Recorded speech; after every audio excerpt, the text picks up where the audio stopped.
ባረኩ ወዳችኋለሁ። ይሄንን የዩቲዩብ ቻናል ሰብስክራይብ አድርጉ፣ ሼር አድርጉ፣ ላይክ አድርጉ፣ ፎሎ አድርጉ፣ ሰብስክራይብ አድርጉ።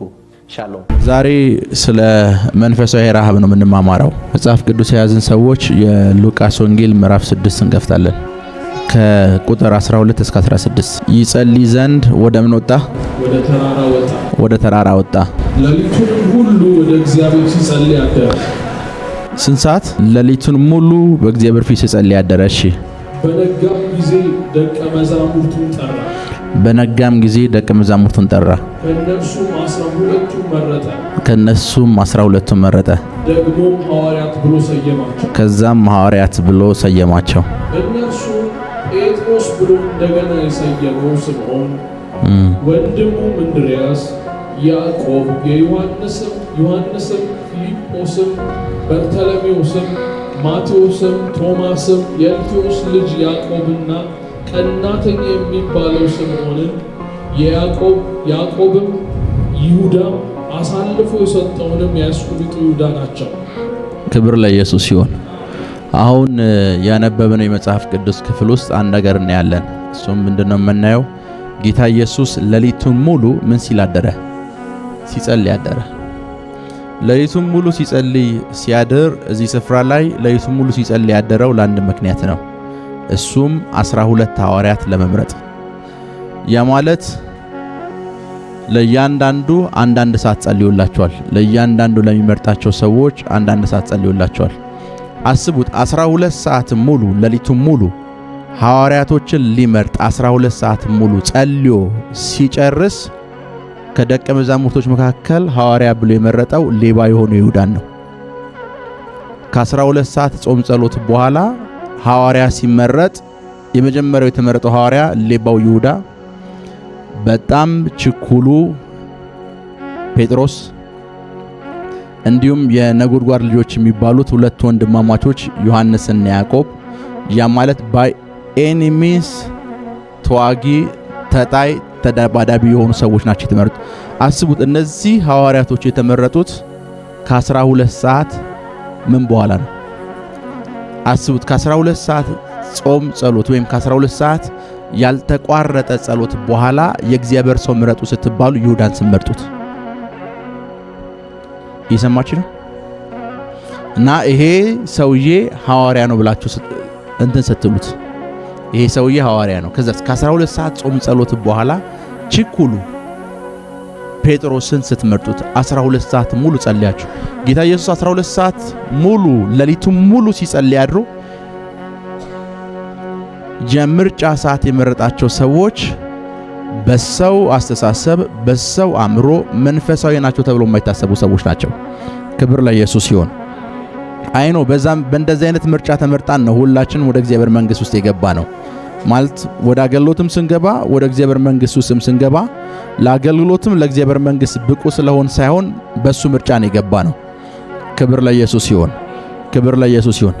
እነዚህ ሰዎች 12 ሰዎች ናቸው። ወደዚህ ሚኒስትሪ ውስጥ ጌታ ኢየሱስ ሲያስገባቸው ከነዚህ ሰዎች መካከል ያየው ትልቁ ኳሊቲ ምን እንደሆነ ልንገራችሁ። የፕሬየር ላይፋቸውን አላየው። የፕሬየር ላይፋቸውን አላየው። ከፕሬየር ላይፍ በላይ የሚበልጥ አንድ ነገር አይቷል። እሱም ምንድነው ከተባለ ምንም ነገር ለሱ ሲሉ መጣልና መተው የሚችሉ አይነት ሰዎች ናቸው። ጴጥሮስ አንድ ስፍራ ላይ ደርሶ ምንድነው ሁሉን ነገር ለማን ስንል? ላንተ ስንል ምናል ተው። ለማን ስንል? ሲጸልዩ ላታዩአቸው ትችላላችሁ። ለኢየሱስ ከተባለ ሚስትም፣ ልጅም፣ እናትም፣ አባትም፣ ስራም ኤቭሪቲንግም ለመተው ሬዲ ናቸው። እንደዚህ አይነት ልብ ያላቸው ሰዎች ናቸው። ጌታ ኢየሱስ 12ቱን ሲመርጥ እንዲመርጣቸው ያደረገው ምክንያት ምንድነው ካላችሁ ልባቸው ነው። ለጌታ ለኢየሱስ ከተባለ ምንም ነገር ለመተው ሬዲ ናቸው። ክብር ለኢየሱስ ይሁን። እነዚህን ሰዎች ወደ ከባድ ወደሆነ አገልግሎትና ሚኒስትሪ ውስጥ ሊያስገባቸው ሲፈልግ መጀመሪያ ያየው ነገር ምንድነው ካላችሁ ልባቸው ነው። ይሁዳ ምንም ሌባ ቢሆን ለኢየሱስ ከተባለ ምንም ነገር ለመጣል ሬዲ ነው። ጴጥሮስ ምንም ችኩል ቢሆን ምንም ነገር ለመተው ሬዲ ነው። እነ ዮሐንስም ጋር ስትመጡ ሁሉንም ነገር ለመተው ምን ማለት ለመተው ሬዲ ናቸው። ቢኮዝ አሁን የተጠሩበት ያለው አገልግሎት የጸሎት ላይፍ የሚፈልግ አይደለም። ሚኒስትሪ ከጸሎት ላይፋችሁ በላይ የሚፈልገው አንድ ነገር ነው። እሱም ምንድነው ካላችሁኝ፣ ለተጠራችሁበት ወይም ለተቀባችሁበት ነገር ሁሉን ነገር መተው የሚያስችል ልብ አላችሁ ወይ? ሄሎ፣ ለመጸለይ ሬዲ ናችሁ ወይ? አይደለም፣ ሁሉን ነገር ለመተው ሬዲ ናችሁ ወይ? ሁሉን ነገር ለመተው ጴጥሮስ ታንኳውን ለመተው ሬዲ ነው። ማለትም ገቢ የሚያገኝበትን ታንኳ ለመተው ሬዲ ነው።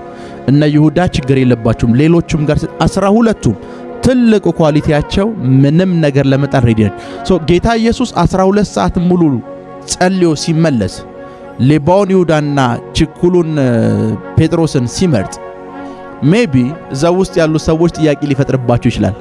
ጌታ ኢየሱስ ግን እዛ ውስጥ ካሉ ከ120 ደቀ መዛሙርቶች መካከል 12 ሰው ሲመርጥ 120 ውስጥ የሌለ አንድ ነገር እነዚህ ሰዎች አላቸው። ለኢየሱስ ከተባለ ወይም ለተጠሩበት ጥሪ ምንም ነገር ለመተው ሬዲ ናቸው። መንፈሳዊ ነገር በደንብ ስሙ። አይ ነው ብዙ ጊዜ እግዚአብሔር ሆይ የበለጠ ፈልግሃለሁ ብለን ጸልያለን አይደል? ጌታ ደግሞ ምን ምላሽ ብሎ እንደሚሰጣችሁ ታውቃላችሁ? እኔም የበለጠ አንተን ፈልግሃለሁ ነው የሚላችሁ። ሄሎ፣ አንድ የእግዚአብሔር ሰው ሞሪስ ሄሎ የሚባል የእግዚአብሔር ሰው ታውቃላችሁ? አንድ ጊዜ ሲናገር እንደዚህ አለ። ብዙ ጊዜ አለ የኤልያስ አምላክ ወዴት ነው ብለው ሰዎች ይጸልያሉ አለ። ብዙ ጊዜ ሰዎች የኤልያስ አምላክ የት ነው ያለው ይላሉ።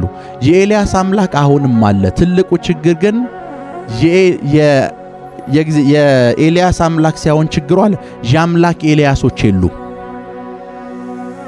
የኤልያስ አምላክ አለ፣ የሰማችሁ ነው። የዛ አምላክ ኤልያሶች ግን የሉ። ቢጉ ፕሮብሌም ያ ነው። እነዚህ ሰዎች ትልቁ ኳሊቲያቸው፣ ትልቁ አቅማቸው፣ ትልቁ ጉልበታቸው፣ ትልቁ ለመመረጥ ብቁ ያደረጋቸው ምርጫ ወይም ምክንያት ምንድነው ካላችሁኝ፣ ልባቸው ነው። ኢየሱስ ከተባለ ሁሉን ነገር ለመተው ሬዲ ናቸው። ኢየሱስ ከተባለ ምንም ነገር ለመጣል ሬዲ ናቸው።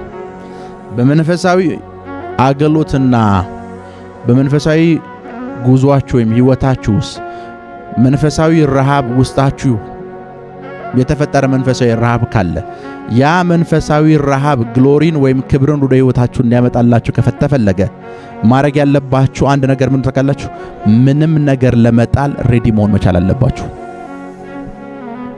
የሰማችሁ ነው? ምንም ነገር ለመጣል ሬዲ መሆን አለባችሁ። ብዙዎቻችሁ ሜቢ ጋር ጄኔራልን ስታነቡ ልታውቁት ትችላላችሁ። የጋር ጄኔራል ላይ አንድ የሚታወቅ ትልቅ የእግዚአብሔር ሰው አለ፣ ጆን ጂ ሌክ የሚባል ትልቅ የእግዚአብሔር ሰው። ጆን ጂ ሌክ ኢቦላ ተከስቶ የነበረበት ታይም ላይ የነበረ ሰው ነው እና ይሄ ትልቅ የእግዚአብሔር ሰው ኢቦላን ቫይረስ የኔ እጅ ላይ ያስቀምጡት፣ ኢቦላ ቫይረስ የኔ እጅ ላይ ይሞታል ብሏቸው ኢቦላ ቫይረስን የሱ እጅ ላይ ያስቀምጠው፣ ኢቦላ ቫይረስን የሱ እጅ ላይ ካስቀመጡ በኋላ ቫይረስ አይሞትም ታውቃላችሁ። ዳን በእነሱ ማይክሮስኮፕ ነው ሰምቲንግ ሂዳችሁ ይዩት ሲላቸው የሱ እጅ ላይ ነው የሞተው። አሜሪካ ውስጥ ዋሽንግተን ከተማ የነበረው የቤተ ክርስቲያኑ አገልግሎት ላይ የአገሪቷ ፕሬዝዳንት ወጥቶ አሜሪካ ውስጥ ካሉ ከተሞች ሁሉ ዋሽንግተን ከተማ ጤነኛ ነች እስከሚል ድረስ ይሄ ሰውዬ ዋሽንግተን ከተማ ውስጥ በአንድ ዓመት ሰርቲፋይድ የሆኑ ሰርቲፊኬት ያላቸው 100,000 በሽተኞችን ፈውሷል። በአንድ ዓመት ጆን ጂ ሌክ የሚባል ሰው እና እናቱ የአንድ ባር ውስጥ ያለ መጠጥ ሻጭ የነበረች ሴት ነች እናቱ። ጆን ጂ ሌክ በህይወቱ አንድ አጋጣሚ ውስጥ ጌታን ከተቀበለ በኋላ አንድ ቀን ድንገት የቆመበት ስፍራ ላይ ሆኖ አንድ ነገር ያያል። ያየው ነገር ምንድነው? ከረጅም ርቀት የሚመጣ ብርሃን ያያል። ደን እሱ ያሰበው ብርሃን የያዙ ሰዎች እየመጡ ነው ወይም ላይት የያዙ ሰዎች እየመጡ ነው ብሎ ነው ያሰበው። ደን ያ ብርሃን እየቀረበ መጣና አጠገቡ ቆመ። አጠገቡ ሲቆም ያ ብርሃን የእግዚአብሔር መልአክ እንደሆነ ገባው። ጆን ጂ ሌክን ፍጥጥ ብሎ አየው። ያ የእግዚአብሔር መልአክ መጽሐፍ ቅዱስ በእጁ ይዟል። የያዘው መጽሐፍ ቅዱስ እንደዚህ አድርጎ ነው የያዘው መጽሐፍ ቅዱስ በዚህ በኩል ሐዋርያት ሥራ ምዕራፍ 1 አለው፣ በዚህ በኩል ሐዋርያት ሥራ ምዕራፍ 2 አለው። ከዛ እንደዚህ ያለው ጆን ጂ ሌክ በታይሙ የአዙዛ ሪቫይቫል ላይ የነበረው ያ የእግዚአብሔር ክብር ተወስዶ የነበረበት ታይም ላይ የነበረበት ሲዝን ላይ ነው ሰውየው የነበረው። ያ መልአክ እንደዚህ ያለ አዙዛ ስትሬት ላይ የነበረው ሪቫይቫል ግሎሪ አሁን ተወስዷል አለው። ያንን ግሎሪ መመለስ የምትፈልግ ከሆነ እዚህ ላይ የምታያቸው ሐዋርያት ሥራ ምዕራፍ 1 እና 2 ላይ የምታያቸው ሰዎች የከፈሉትን ዋጋ ከከፈልክ ያን ግሎሪ ትመልሰዋለህ አለው። ሐዋርያት ሥራ ምዕራፍ 1 እና 2 ላይ ያሉ ሰዎች ምዕራፍ 1 እና 2ን ስታነቡ 120 ሰዎች ሆነው ስንት ቀን ሲጾሙ ሲጸልዩ ነበር? 40 ቀን አይደል? እነዚህ ሰዎች የከፈሉትን ዋጋ ከከፈልክ አለው ያንን ግሎሪ ትመልሰዋለህ አለ መልአኩ። ዳን ጆን ጂ ሌክ መልአኩ ይሄን ካለው በኋላ ቤቱ ገባ። 9 ወር ሙሉ ከቤቱ አልወጣም። 9 ወር ሙሉ ፋስቲንግ ያዘ። 9 ወር ሙሉ ከቤቱ አልወጣም። ቢኮዝ አንድ ነገር ገብቶ እነዚህ ሰዎች የከፈሉትን ዋጋ ከከፈለ ግሎሪ የተወሰደን ክብር መመለስ እንደሚችል አምኗል። ክብር ለኢየሱስ ይሁን። የእግዚአብሔርን ክብር፣ የእግዚአብሔርን ግርማ፣ የእግዚአብሔርን ኃይል፣ የመንፈስ ቅዱስን እንቅስቃሴ በሕይወታችሁ ላይ የምትራቡ ሰዎች ከሆናችሁ ያ ነገር ያገኛቸው ያ ግሎሪ የነካቸው ሰዎች የከፈሉትን ዋጋ ለመክፈል ሬዲ ከሆናችሁ ዝግጁ ከሆናችሁ ግሎሪ በእናንተ ሕይወት ላይ የማይገለጥበት ምክንያት የለም። ያ የእግዚአብሔር መልአክ እንደዚህ ነው ያለው፣ እነዚህ ሰዎች አሉ የከፈሉትን ዋጋ ከከፈልክ ያንን ግሎሪ አንተ ትመልሰዋለህ አለ። ሰውየው ከዚህ መልአክ ጋር ኢንካውንተር ካረገ በኋላ ቤቱ ገባ። ለ9 ወር ቤቱን ቆለፈ። ለ9 ቀን አይደለም ያልኩት፣ ለ9 ወር እና ጸሎቱ አንድ ነው። ግደለኝ ወይ አዙዛ ሪቫይቫል ላይ የነበረውን ግሎሪ መልሰህ በእኔ ሕይወት ላይ ግለጠው። ግደለኝ። 9 ወር ሟል። ከ9 ወር በኋላ ሲወጣ በአንድ ዓመት 100,000 በሽተኛን ይፈውሰው። 100,000 በሽተኛ ማለት ሆስፒታሎች ይሄ ሰውዬ በሽተኛ ነበር አሁን ጤነኛ ነው ብለው ሰርቲፊኬት የሰጧቸው ሰርቲፋይድ የሆኑ 100,000 በሽተኞችን በአንድ ከተማ ፈውሷል። ፕሬዝዳንቱ ወጥቶ ይቺ ከተማ ከሌሎች ከተሞች በሙሉ ጤነኛ ከተማ ነች እስከሚል ድረስ። ክብር ለኢየሱስ ይሁን። ለ9 ወር ያልተቋረጠ የፋስቲንግ ላይፍ 9 ቀን አይደለም ያልኩት 9 ወር እስቲላው ድረስ የዚህ ሰውዬ የሄሊንግ ሚኒስትሪ በመጽሐፍ መልኩ ተጽፎለታል። ብዙ ሰዎች በሰሙት ቁጥር ይነቃቃሉ። ለብዙ ሰዎች መነሳት ምክንያት የሆነ ሰው። ግሎሪ፣ የእግዚአብሔር ክብር፣ የእግዚአብሔር ኃይል በሕይወታችሁ ላይ እንዲገለጥ የምትፈልጉ ከሆነ ያ ክብር ያ ኃይል ያገኛቸው ሰዎች የከፈሉትን ዋጋ ለመክፈል ሬዲ መሆን አለባችሁ። ክብር ለኢየሱስ ይሁን። ክብር ለኢየሱስ ይሁን። ቢኮዝ የእግዚአብሔር ክብር እንዲሁ ብድግ ብሎ ይመጣ ነገር አይደለም።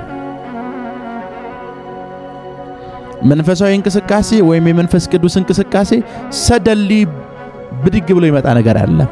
ዋጋ ያስከፍላል። ያንን ፕራይስ ያንን ዋጋ የሚከፍሉ በሙሉ ግን ያገኙታል። ያ የእግዚአብሔር መልአክ ለጆን ጂ ሌክ እንደነገረው ያንን ዋጋ የሚከፍሉ ሰዎች በሙሉ ያገኙታል። በሪቫይቫል ታሪክ ውስጥ አንድ ቶም ሂክስ የሚባል ሰው ነበር። ቶም ሂክስ ካትሪን ኩልማን ስታገለግል ልክ እንደናንተ እዚህ ፕሮግራም ቁጭ ብሎ ይካፈላል። ዊሊያም ብራንሃም ሲያገለግል ቁጭ ብሎ ይካፈላል። ጄሲ ሙር ሲያገለግል ቁጭ ብሎ ይካፈላል። ኦራል ሮበርትስ ሲያገለግል ቁጭ ብሎ ይካፈላል። ትልቅ የእግዚአብሔር ሰዎች ሲያገለግሉ ያንዳቸውን ፕሮግራም አይቀርም። ፕሮግራም የቀያየረ ሁሉንም ሰዎች ፕሮግራም ይካፈላል። ደን አንድ ቀን ቁጭ ባለበት ስፍራ አብዛኞቹ በታይሙ ሲያገለግሉ የነበሩ ትልልቅ የእግዚአብሔር ሰዎች ከሱ ጋር አንድ ባይብል ስኩል ተምሯል። ተመሳሳይ መጽሐፍ ቅዱስ ትምህርት ቤት ተምሯል። ተመሳሳይ የሆነ ግን የግሎሪ ላይፍ ውስጥ አይደለም ያሉት። እነሱ ከባድ በሆነ ሪቫይቫል ውስጥ ነው ያሉት። ከነሱ ጋር የተማረው ሰውዬ ኖርማል ሰው ነው። ከዛ አንድ ቀን እንደዚህ አለ፣ ከዚህ በኋላ በእንደዚህ አይነት ሁኔታ መቀጠል አልችልም ብሎ በሩን ዘጋ።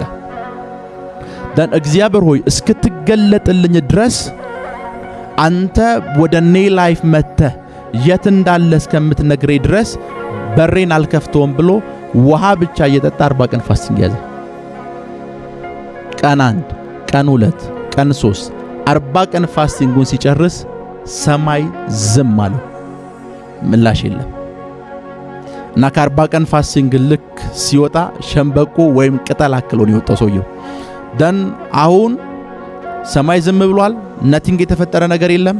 እግዚአብሔር ሆይ ያለው ቶም ሂክስ ያቆማል ብለህ የምታስብ ከሆነ ቶም ሂክስ አያቆምም።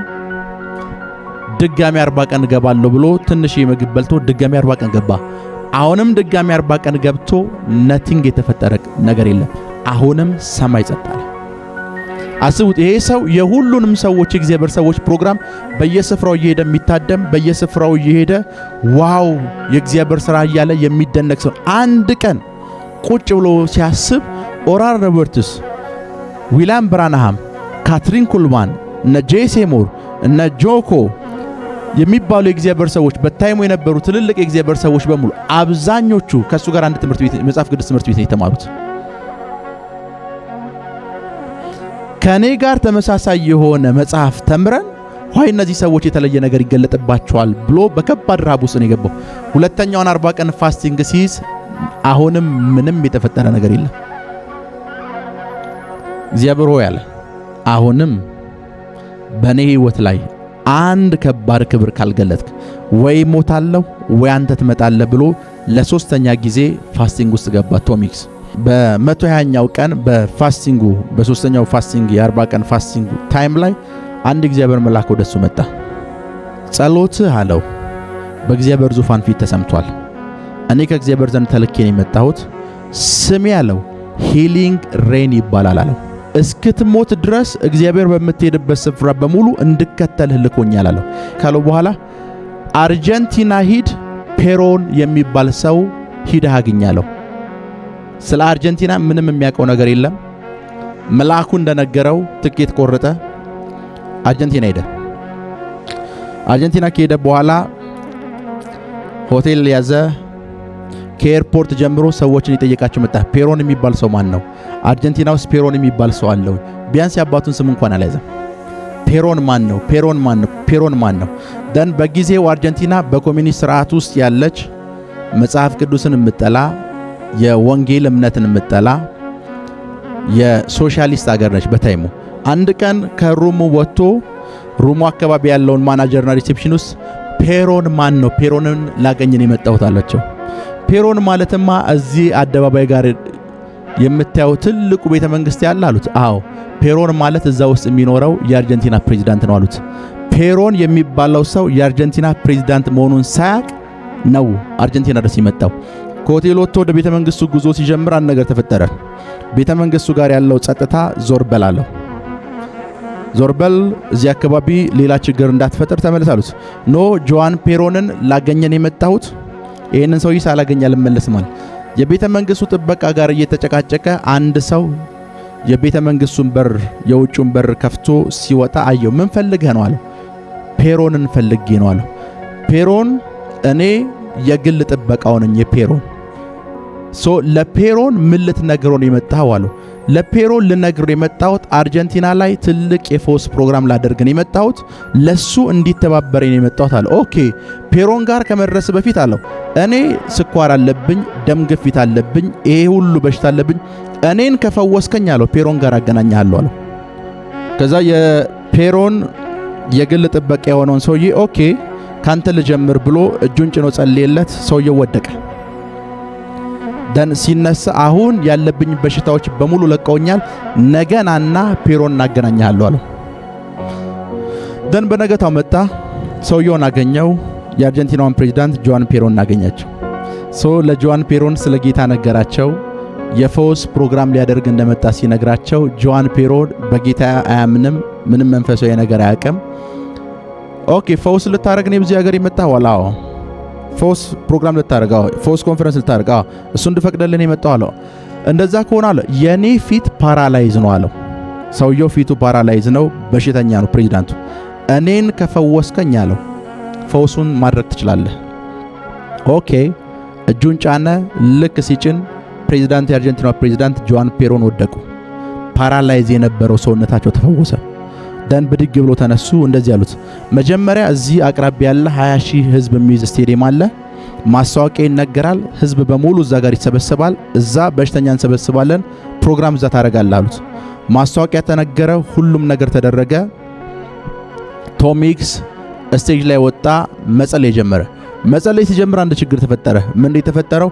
ስቴዲየሙ ሞልቶ የስቴዲየሙን 3 እና 4 እጥፍ የሚሆን ህዝብ ከስቴዲየሙ ውጭ ወጥቷል። የስቴዲየሙን 3 እና 4 እጥፍ የሚሆን ህዝብ 20 ሺህ ስቴዲየም ሞልቶ 3 እና 4 እጥፍ የሚሆነው ህዝብ ከስቴዲየሙ ውጭ ነው ያለው።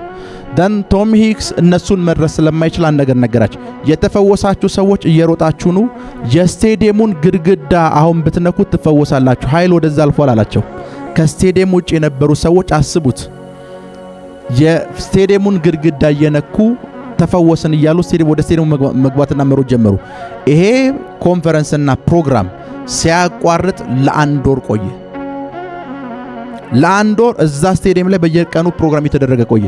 ደን ቶም ሂክስ እንደዚህ ያለ አሁን አገልግሎቴን ጨርሻለሁ መመለስ አለብኝ አለ። ከዚያ ጆዋን ፔሮ እንደዚህ ያለው አርጀንቲና ውስጥ ላሉ ድንበር ጠባቂዎች፣ ኢሚግሬሽን ኃላፊዎች ለሁሉም ፎቶውን አስተላለፍ ያለው ማለፍ አትችልም፣ ከሀገር አትወጣም፣ ቀጣይ 100 ሺህ ህዝብ የሚይዝ ስቴዲየም አለ፣ እዛ ፕሮግራም እናደርጋለን አለው። ይህን እያለ ያለው ፕሬዚዳንት ነው።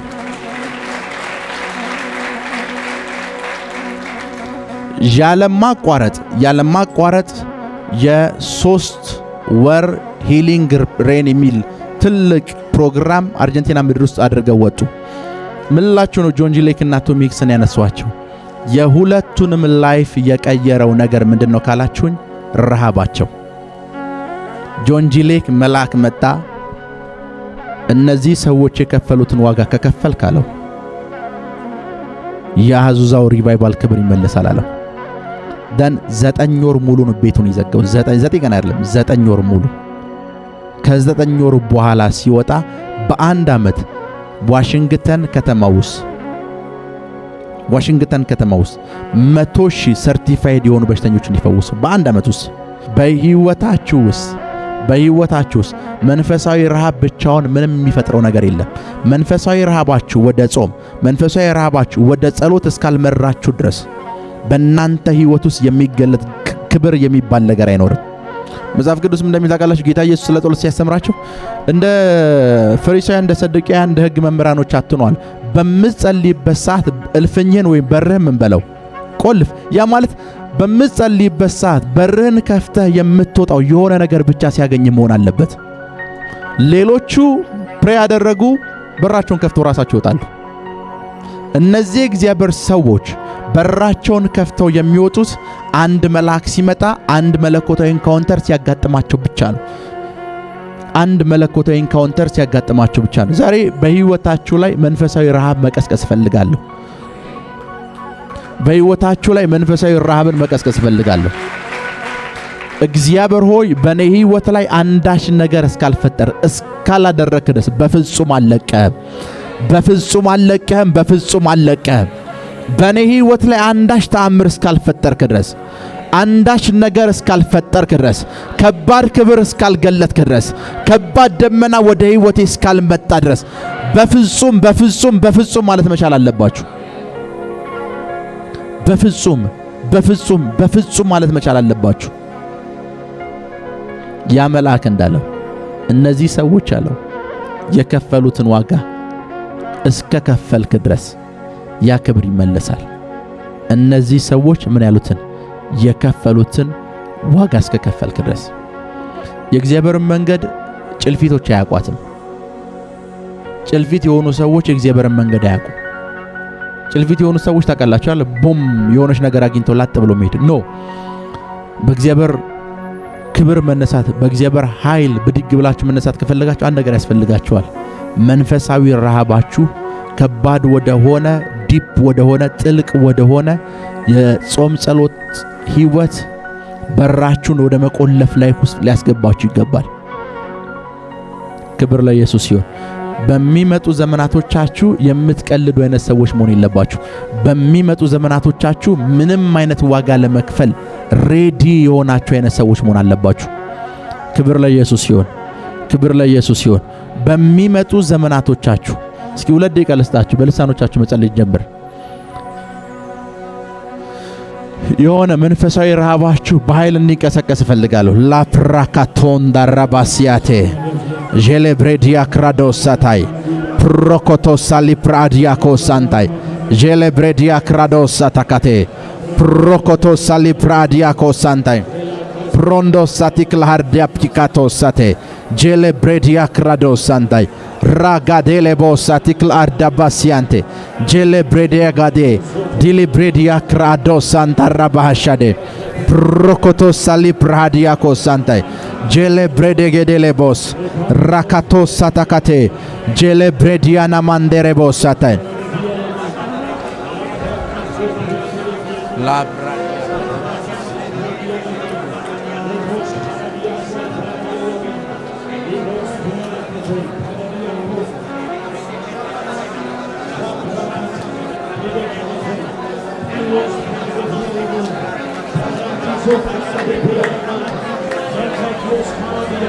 ክብር ለኢየሱስ ሲሆን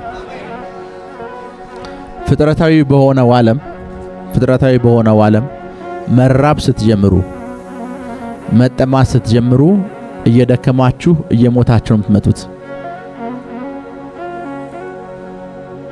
መንፈሳዊ ዓለም ላይ ደግሞ መራብና መጠማት ስትጀምሩ የዛን ጊዜ ነው መኖር የምትጀምሩት። ረሃብተኞች የሚራቡ ሰዎች ናቸው መኖር የሚጀምሩት። መንፈሳዊ ረሃብ የመንፈሳዊ ጤንነት ምልክት ነው። መንፈሳዊ ረሃብ በሌለበት ስፍራ ውስጥ መንፈሳዊ ነገራችሁ ጤነኛ አይደለም። መንፈሳዊ ላይፋችሁ ጤነኛ አይደለም። መንፈሳዊ ረሃብ በሌለበት ስፍራ ላይ ኤቭሪቲንግ ሁሉም ነገር የሞተ ነው። የነዚህን የሁለት ቶም ሂክስ ጆን ጂ ሌክን ስቶሪ ነገርኳችሁ ቢያንስ እናንተ ላይፍ ውስጥ ለካ እንደዚህም አለ የሚል ረሃብ ለመፍጠር ነው። አስቡት። ካትሪን ኩልማንን አይቶ ኦራል ሮበርትሰን አይቶ እኔ ከነዚህ ሰዎች በምንድነው ማንሰው ብሎ ነው ቶም ሂክስ ፋስቲንግ የጀመረው። መንፈስ ቅዱስ ተናግሮት አይደለም። እኔ ከነዚህ ሰዎች ከነዚህ ጋር እኮ ባይብል ስተዲ አንድ ላይ ነበሩ። ከነዚህ ጋር ተመሳሳይ የሆነ የመጽሐፍ ቅዱስ ኮሌጅ ነው የተማርኩት ነው ያለው ቶም ሂክስ። 40 ቀን ፋስቲንግ ገባ። እግዚአብሔር ጸጥ አለ። ኦኬ አትመልስልኝ ማው እስክትመልስልኝ ድረስ እቀጥላለሁ። ሁለተኛውን 40 ቀን ገባ። አሁንም እግዚአብሔር ጸጥ አለ። ችግር የለውም አንተ ጸጥ ትችላለህ እስክትናገር ድረስ ይቀጥላል ብሎ በሶስተኛው 40 ቀን ያ ሂሊንግ ሬን የተባለው መልአክ ሲመጣ አቆመው።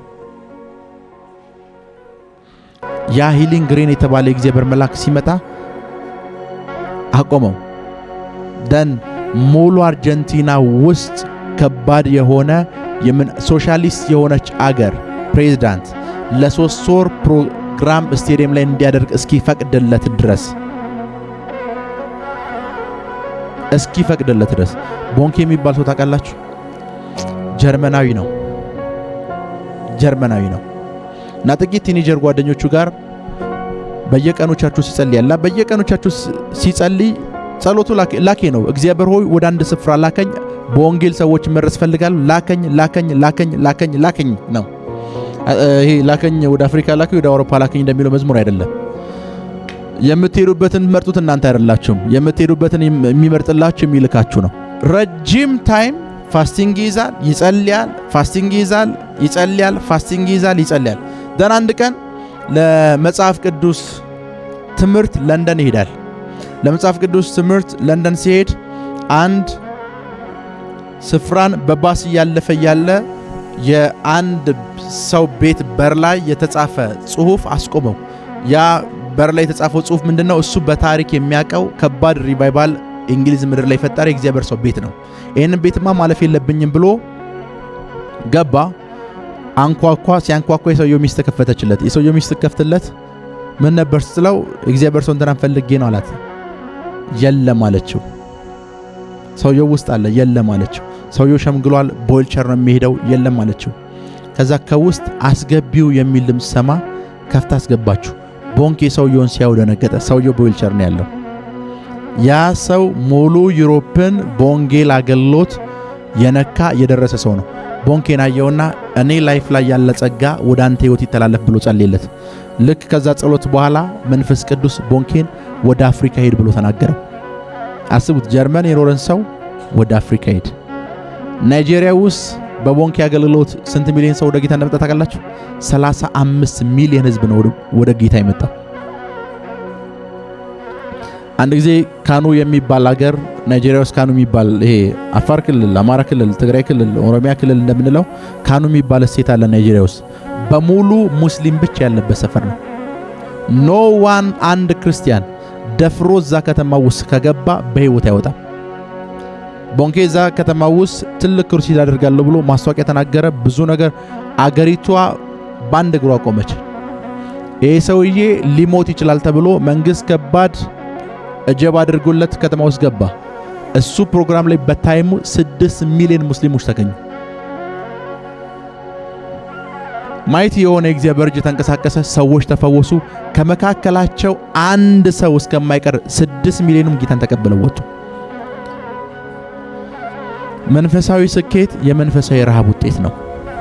በመንፈሳዊ ነገር እንዲሳካላችሁ ከተፈለገ መንፈሳዊ ነገር አስቀድማችሁ ተራቡ። መንፈሳዊ ረሃብ ውስጣችሁ ይገባ። መንፈሳዊ ነገር መራብ በውስጣችሁ ይፈጠር። ሄሎ፣ መንፈሳዊ ረሃብ በውስጣችሁ ይፈጠር። አስታውሳለሁ ወደ ሚኒስትሪ ከመግባቴ በፊት የፕሮፌት ኤንጅልን አንድ ቪዲዮዋን ጭምር አስታውሳታለሁ። ብዙ ቪዲዮዎችን ያለው አንዷን ቪዲዮ ለአንዲት ሴት አስነስቷት ከላይ ያለው ሰገነት የተቀመጡ ሰዎች ነበሩ፣ ከስራ ያለው ሞልቶ ማለት ነው። እዛ ጋር ሄዶ ሴትዮዋን አስነስቷት እህትሽ የተወለደችው ኦገስት 5 ነው ብሎ ነገራት። እንዴት ኦገስት 5 እህቷ እንደተወለደች አወቀ ብዬ ቪዲዮዋን በቀን 40 ጊዜ ያታለሁ።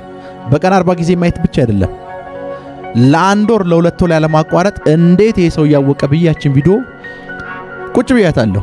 አስቡት፣ ሁሉ ጊዜ ጥያቄያችን ቪዲዮ ያየ ኦገስት 5 እንዴት እቺ ሴት እንደተወለደች አወቀ። ደን ረሃቡ ነው እንደዛ የሚያስብለኝ። የሆነ ነገር ስትራቡ የሆነ ነገር ለማወቅ ጥራላችሁ። ትክክለኛ ከዛ ቪዲዮዋን ሪፒትድ ላይ ያታለሁ፣ አንድ ወር ያታለሁ፣ ፋስቲንግ ይዤ ያታለሁ፣ እየጸለይኩ ያታለሁ፣ በልሳን የተናገርኩ ያታለሁ። ያችን ቪዲዮ ኦገስት 5 ናት የምትለዋን ቪዲዮ ደጋግሜ ያታለሁ። መንፈሳዊ ነገር በላይፋችሁ እስኪገለጥ ድረስ ደጋግማችሁ አድርጉት። ፋስቲንግ ከሆነ ደጋግማችሁ አድርጉት። መጸለይ ከሆነ ደጋግማችሁ አድርጉት። የእግዚአብሔርን ቃል ማንበብ ከሆነ ደጋግማችሁ አድርጉት። ቶም ሂክስ በሶስተኛው ጾም ጸሎቱ ላይ መልአኩ ባይመጣ አራተኛም ይገባል፣ አምስተኛም ይገባል፣ ስድስተኛም ይገባል። እግዚአብሔር እንደዚህ አይነት ሰዎችን ይፈልጋል። እናንተ እኮ ዛሬ ቸርች መጣችሁ ጸልያችሁ ስትወጡ ነገ መጸለይ ያቆማችሁ ለምን ሲባል የትናንትናው ጸሎት ያልተመለሰ። ሜቢ ዛሬ እዚህ የመጣሁት አንድን ሰው ወደ ሆነ ረሃብ ውስጥ ለመክተት ነው፣ ወደ ሆነ ረሃብ ውስጥ ለመግፋት ነው፣ ወደ ሆነ ረሃብ ውስጥ ለመግፋት ነው። ቲቢ ጆሹዋ ወታደር ለመሆን ሚሊታሪ ቤት ሄዷል እና ቁመትህ በጊዜው ትንሽ ስለነበረ ቁመትህ አይደርስም ብለው መለሱት። ከዛስ ምንም የገቢ ምንጭ ስላልነበረው ዶሮዎች የሚጥሉት ኩስ አለ አይደለ? እሱን ሰብስቦ ተሸክሞ ወደ ሌሎች ሰፈሮች እያደረሰ እሱን የተሸከመ ገንዘብ ይከፈለው ነበር። በትንሽ ገንዘብ የተከፈለው ራሱን ይደጉም። አንድ ቀን ወሰነና ለምን ተራራ ወጥቼ አልጸልይም ብሎ ለ40 ቀን ፋስቲንግ ወጣ። 40 ቀን ፋስቲንግ ወጣ። ተራራ ላይ ምግብ የለም፣ መብላት የለም፣ ነቲንግ የለም፣ ውሃ ብቻ እየጠጣ 40 ቀን። ከዚህ ተራራም ወርደው የሆነች ነገር ሲፈጠር ነው። ቀን 1 ጀመረ፣ ቀን 2 ተጀመረ፣ ቀን 3 ተጀመረ። አንቲል የመጨረሻዋ ቀን ድረስ ምንም ነገር አልተፈጠረም። የመጨረሻዋ ቀን ላይ ጌታ ኢየሱስ መጣ። መጽሐፍ ቅዱስ ይዟል። ልቡ ውስጥ ከተተው ያን መጽሐፍ ቅዱስ። ከዛ ሐዋርያቱን በዙሪያ ያያቸው። ሰውየው የ6ኛ ክፍል ተማሪ እኮ ነው። ከዛች ወርዶ አገልግሎት ጀመረ። ወደ ጌታ እስከሚሄድበት ሰዓት ጀምሮ የ6ኛ ክፍል ተማሪ የሆነው ልጅ 6 ፕሬዝዳንቶችን ያማክር ነበር። የ6ኛ ክፍል ተማሪ ነው። 6 ፕሬዝዳንቶችን ያማክራል። የእሱ ቸርች ሌላኛው ስሙ የፕሬዝዳንቶች ቸርች ነበር ይባላል። እሱ ጋር ያለ ሄደ ቸርች ፕሬዝዳንት የለም። አብዛኛው የአፍሪካ ፕሬዝዳንት እሱ ጋር ሄዷል።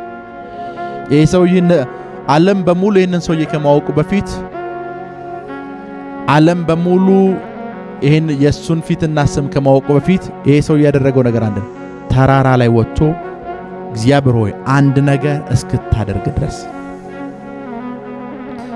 መሞትም ካለብኝ እዚህ ሞታለሁ፣ አንድ ነገር እስክትገልጥ ድረስ ከዚህ አልወርድም ብሎ ጀመረ። እርግጠኛ አይደለም 39ኛው ቀን ይሁን 40ኛው ቀን ላይ አሁን የነገርኳችሁን ራእይ ያየ ቡም ወረደ። ያየውን የተቀበለውን ግሎሪና የእግዚአብሔርን ኃይል ማንቀሳቀስ ጀመረ። አፍተር ዛት ሙሉ አለማወቅ ከዛ በኋላ ሙሉ አለማወቅ። የምር የእግዚአብሔርን ክብር የምትጠሙ የእግዚአብሔር እጅ በእናንተ ላይፍ ላይ በኃይል እንዲንቀሳቀስ የምትፈልጉ ከሆነ የእግዚአብሔር እጅ በኃይል በእናንተ ላይፍ ላይ እንዲንቀሳቀስ የምትፈልጉ የምር የምትራቡ አይነት ሰዎች መሆን አለባችሁ። በጣም ትልልቅ የምትሏቸው የእግዚአብሔር ሰዎች ትልቅ እንቅስቃሴ ምድራቸው ላይ ፈጥረዋል፣ በዓለም ዙሪያ ፈጥረዋል የምትሏቸው የእግዚአብሔር ሰዎች ከነሱ ግሎሪ በፊት የነሱን ሂስትሪ እዩት። ረሃብ፣ ጾም፣ ጸሎት፣ እግዚአብሔር የት ነው ያለው ራስህን ግለጥ የሚል መቃተት፣ መፈለግ፣ መጮህ፣ ማንባት፣ ማልቀስ። ይሄንን ነው የምታዩት። ይሄንን ነው የምታዩት። አባባ ወንዳሮ ሲባል ሰምታችሁ ታውቃላችሁ? አባባ ወንዳሮ የእሳቸውን ታሪክ ሳነብ ያገኘሁትን ነገር ልንገራችሁ። ወንጌል በመስበክ አስቸግሯቸው በጊዜ የነበሩ የጸጥታ አካላት በታይሙ የነበሩ የጸጥታ አካላት ወደ ነገ በጧት ወደ ፖሊስ ጣቢያ እንወስዳለን አሏቸው እና አባባ ወንዳሮ እንደዚህ አሏቸው፣ በዛሬና በነገ መካከል እግዚአብሔር አለ አሏቸው። በነገታው ሰዎቹ ወደ ፖሊስ ጣቢያ ሊወስዷቸው ሲመጣ ፖሊስ ጣቢያው ላይ መብረቅ ወርዶ ፖሊስ ጣቢያው የለም።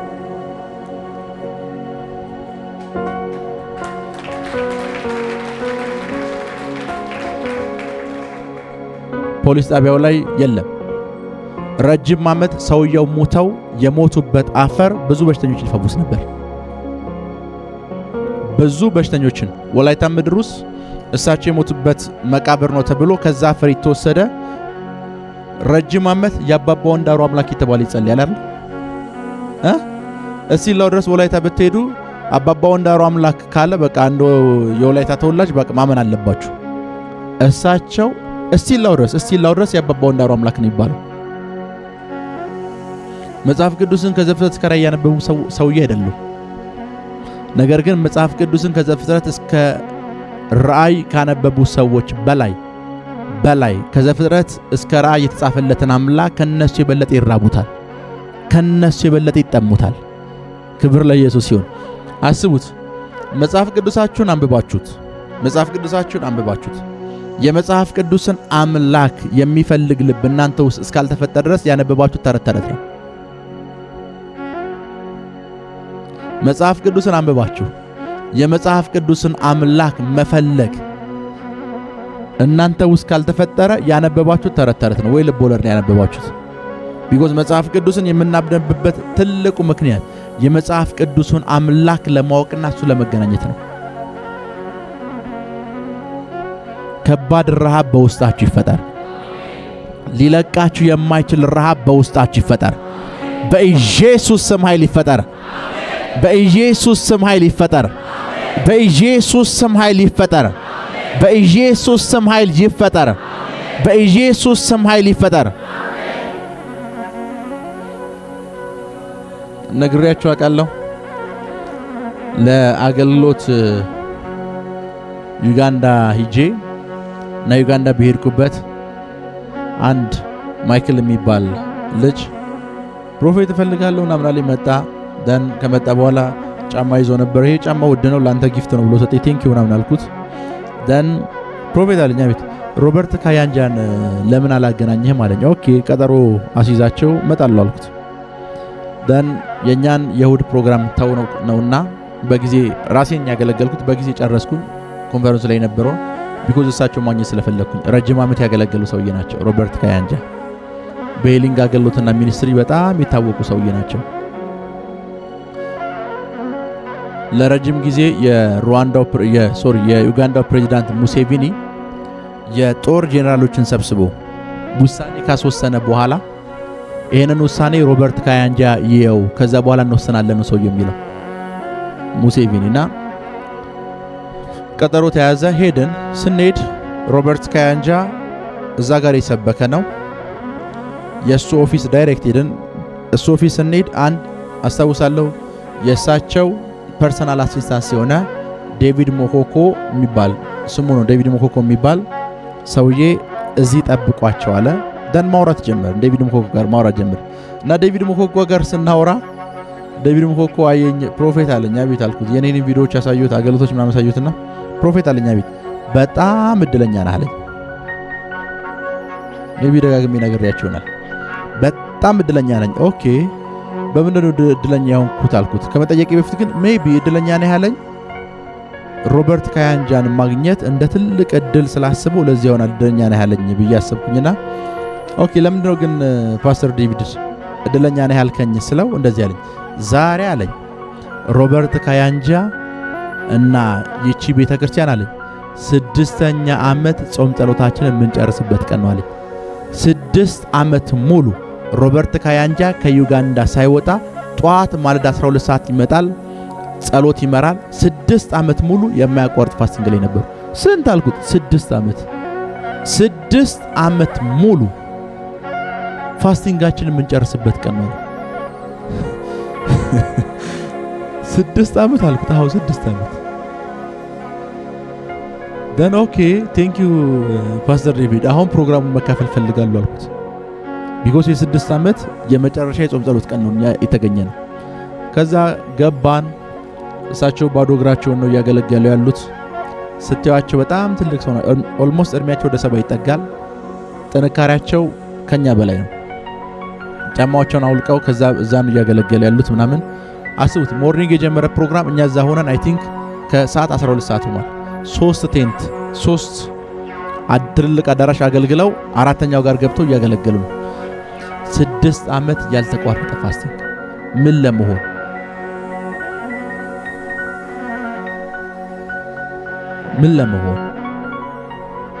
ምን ለማግኘት ከእግዚአብሔር ዘንድ ምን ለመቀበል? ሰውየው 6 ዓመት ፋስቲንግ ሲይዙ ትልቅ ቸርች ፕላንት አድርገዋል። የአንድ እና የ2 ፕሬዝዳንቶች መንፈሳዊ አባት ናቸው።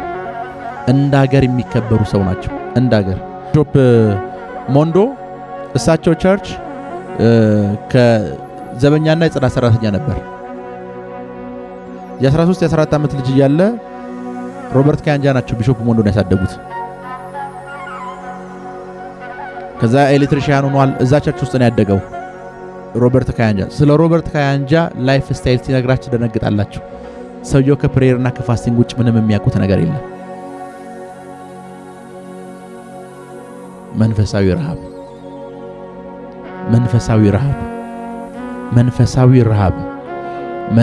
ረሃብ በኃይል በኢየሱስ ስም ኃይል እንዲለቀቅላችሁ ጸልያለሁ።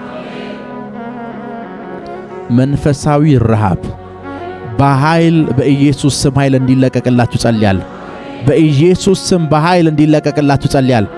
በኢየሱስ ስም ኃይል በኃይል እንዲለቀቅላችሁ ጸልያለሁ። ቃላት አሳምሮ የማውራት ውጤት አይደለም መንፈሳዊ ስኬት። መንፈሳዊ ስኬት የመንፈሳዊ ረሃብ ውጤት ነው። የማይራቡ ሰዎች መንፈሳዊ ስኬት በሕይወታቸው ላይ የለም። ረሃብ ነው። ረሃብ ፕራካቶ ሳንዳላ ባህርሻዴ ጄሌ ብሬዲያ ክራዶ ሳንታራ ባሳካቴ ሊፕሮኮቶንዳ ረባጋዴሌ ቦስ ጄሌ ብሬዲያ ብራዳ ሳንዳላ ባህር ቴኬቴ ካሊክራ አዲያና ማንዴሌ ቦስ ፕራካቶቶ ሳሊፕራ አዲያና ማንዴ። ተባረኩ። እወዳችኋለሁ። ይህንን የዩቲዩብ ቻናል ሰብስክራይብ አድርጉ፣ ሼር አድርጉ፣ ላይክ አድርጉ፣ ፎሎ አድርጉ፣ ሰብስክራይብ አድርጉ። ሻሎም